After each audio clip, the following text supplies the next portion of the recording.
Olá, galera que curte o nosso canal. Prazer, Flávio. Sejam bem-vindos. Até que enfim, uma grande notícia. E ela veio do ministro André Mendonça, lá do STF. Vocês precisam saber qual foi essa decisão. Por essa petezaiada e os comunas, principalmente Lula, não esperava. Logo hoje, né? E tem mais. Olha só aqui. Flávio Bolsonaro, PT e governo Lula tentam barrar projeto que proíbe saidinha de presos. Veja o vídeo. Patriota, isso aqui é sério, seríssimo, gravíssimo, tá? E muito mais. Fiquem comigo até o final, porque isso daqui é só a ponta do iceberg, tá? Peço a todos que curtam, comentem, compartilhem esse vídeo mais para ter relevância no YouTube. Se você ainda não é inscrito no canal, inscreva por gentileza. Não se esqueça de clicar no sininho para receber todas as notificações. Sem mais delongas, vamos ao que interessa. O senador Flávio Bolsonaro, PL, RJ, acusou nesta segunda-feira 8 o Partido dos Trabalhadores, PT, de tentar impedir a aprovação do projeto de lei que proíbe as saídas temporárias de presos em datas comemorativas. O projeto que tramita no Senado foi apresentado por Flávio em março de 2023. A saidinha incentiva a fuga das cadeias e não ajuda a integração dos presos. Já apresentei o relatório há meses. Está pronto para ser votado, mas a base de apoio a Lula, principalmente senadores do PT, estão utilizando todos os artifícios regimentais para impedir a votação dele, disse Flávio. Olha só o vídeo do Flávio. Na última saidinha de Natal, 250 presos não retornaram aos presídios só no Rio de Janeiro. Isso mesmo, 250 bandidos, alguns deles chefes do tráfico de drogas, portanto de alta periculosidade, não voltaram para a cadeia. É um desrespeito com as vítimas desses criminosos. Saidinha incentiva a fuga das cadeias e não ajuda a reintegração dos presos. Sou o relator, na Comissão de Segurança Pública do Senado, do projeto de lei que acaba com as saidinhas. Já apresentei o relatório há meses, está pronto para ser votado, mas a base de apoio ao Lula, principalmente senadores do PT, estão usando todos os artifícios regimentais para impedir a votação dele. Alguma surpresa para você o fato de o PT ser a favor das saidinhas?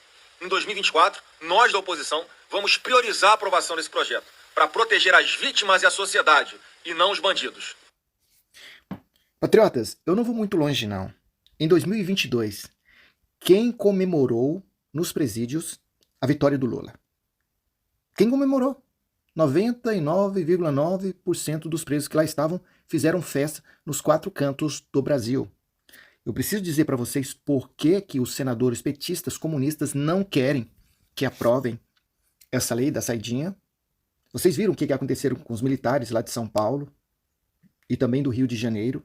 Esses próprios militares ajudam a proteger a segurança do Lula, desses senadores, desses deputados, prefeitos e vereadores comunistas, socialistas, que não querem, né, que essa PEC seja aprovada. Tá? Eles assim, eles querem ter segurança total. A população brasileira fica à deriva, Deus dará. E os policiais estão aí, ó, a Deus dará, porque os policiais têm todo tipo de ONG, têm todo tipo de direito dos manos, quando o policial faz alguma coisinha. Agora, quando o policial sofre esse tipo de coisa, como sofreu lá em São Paulo e Minas Gerais, aí não. A petezaiada e os comuns não estão nem aí. E lembrando, quem pegou a caneta através do indulto de Natal, né, e liberou essa saidinha aí, foi Lula, tá? Foi Lula que liberou essa galera toda, entendeu? E ele tinha a opção também de liberar os patriotas conservadores que estavam presos lá por causa do dia 8. Mas não, ele achou que os patriotas conservadores são mais perigosos do que esses fiozinhos de ouro que fizeram isso com os policiais lá de São Paulo e também lá de Brasília. E lembrando que quando eles prenderam aqueles patriotas, mais de 2.000 patriotas, a maioria deles estão em casa, né? Com medidas cautelares, horário para chegar, horário para sair, né? Um monte de restrição. Mas nenhum deles cometeram crimes como esses fiozinhos de ouro que Lula liberou, viu? Tá?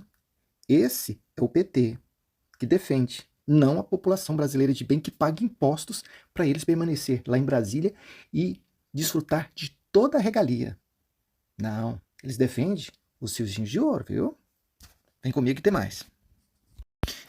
Isso é sério, seríssimo. Estão acuando quem já sofreu diversas violações do Estado, denuncia advogada de vítima de 8 de janeiro. Olha só.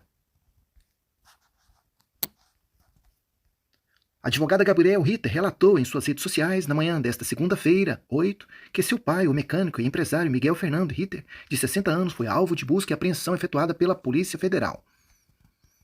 Estão acuando quem já sofreu diversas violações do Estado. Com essa frase, a advogada e presidente da Associação dos Familiares e Vítimas do 8 de janeiro iniciou seu relato. A ação ocorreu logo após ela participar de uma live com duração de 8 horas na madrugada a respeito dos atos do 8 do 1. Será que isso é uma tentativa de intimidação? Questionou a advogada em entrevista ao jornal paranaense Gazeta do Povo. Participei da live da verdade desta madrugada e às 7 horas sou acordada com uma ligação informando que a Polícia Federal está na casa do meu pai, relata. Ao informar que seguiu imediatamente para a residência na cidade de Santa Rosa, no Rio Grande do Sul, onde os policiais revistaram o local, mas não apreenderam nada. Meu pai não tem nem celular porque foi preso injustamente por 7 meses e agora não pode ter redes sociais devido às medidas cautelares, explica.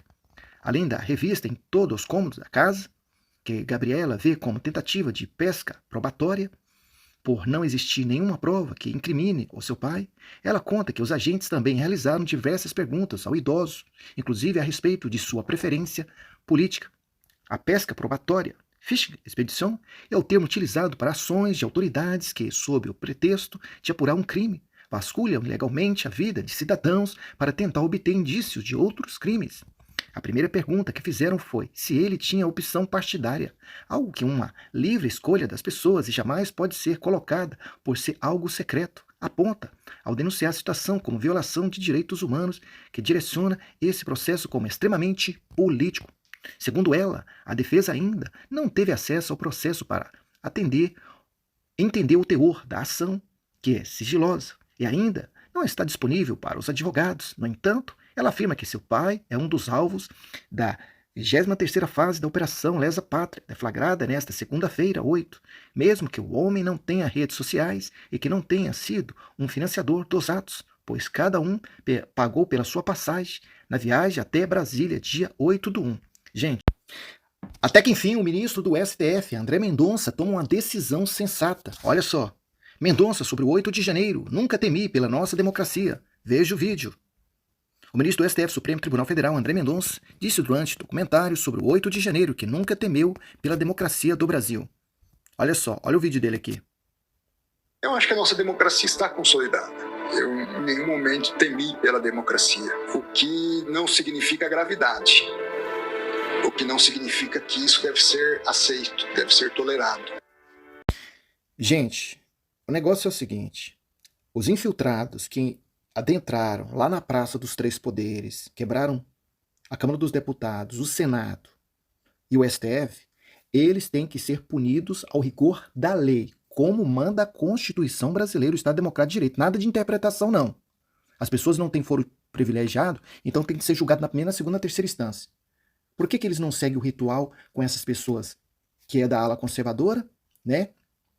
E com Lula foi completamente diferente. Com Lula, eles liberaram Lula da prisão alegando que tinha vícios processuais, porque não podia ser julgado lá em Curitiba, que tinha que transferir para Brasília. Mas Fachin, com a sua interpretação, alegou que Lula não poderia usar mais as provas de delações premiadas em novos processos que foram transferidos para Brasília, alegando que tinha vícios processuais contra Lula.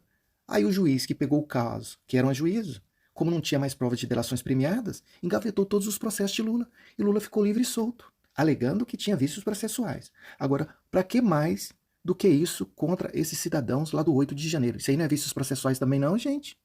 Não, mas é conservador, é de direita. Não, não tem problema. Pode ter o tanto tipo de vícios processuais que for. Gente, se as pessoas cometeram um crime, destruíram o patrimônio público, eles têm que pagar pelos erros deles. Isso é inadmissível no Estado Democrático de Direito. Mas vamos fazer o certo pelo certo. Cadê as 196 câmeras? Cadê as 196 filmagens? Se fosse nos Estados Unidos da América, se algum ministro da Justiça ou qualquer órgão tivesse deixado, né, que apagasse essas filmagens, uma hora dessa ele estaria vendo o sol nascer quadrado lá nos Estados Unidos. Porque essas filmagens era que iria mostrar verdadeiramente quem foi os culpados que quebraram lá a Praça dos Três Poderes, destruiu o patrimônio público e os omissos. Mas não. Eles tipo assim, nós não precisamos da filmagem, é essa ala conservadora que vai pra cadeia, nós vamos dar 17 anos de cadeia para eles e ponto final. Mas o que é isso? Pior do que Mr. N? Mãe de Ná, já tem a bola de cristal, e já tem todas as provas nas mãos sem ter as provas, e já prendeu todo mundo? Que é isso, gente? Que país é esse? onde a pessoa está lá doente, está passando mal, a PGR dá um parecer dizendo que tem que soltar o homem para fazer tratamento e não está nem aí pro homem, o homem morre lá. E ainda hoje, 8 de janeiro, eles vão lá em Brasília comemorar lá. Comemorar o quê? Dizendo que ainda bem que não aconteceu golpe. Como é que vai acontecer golpe se não tinha ninguém armado lá? Tinha sim, velhinha com 70 anos, com a Bíblia na mão, com bandeira do Brasil, pedindo ordem e progresso. Teve algumas pessoas que talvez falaram algumas coisas demais, mas na Constituição dá o direito das pessoas se expressarem. Então, já que não pode, mudem a Constituição. Faz um plebiscito. Se vocês acham que tem a maioria da população brasileira de bem, faz o povo mudar a Constituição. Mas vão obedecer a Constituição, como ela é obedecida lá nos Estados Unidos.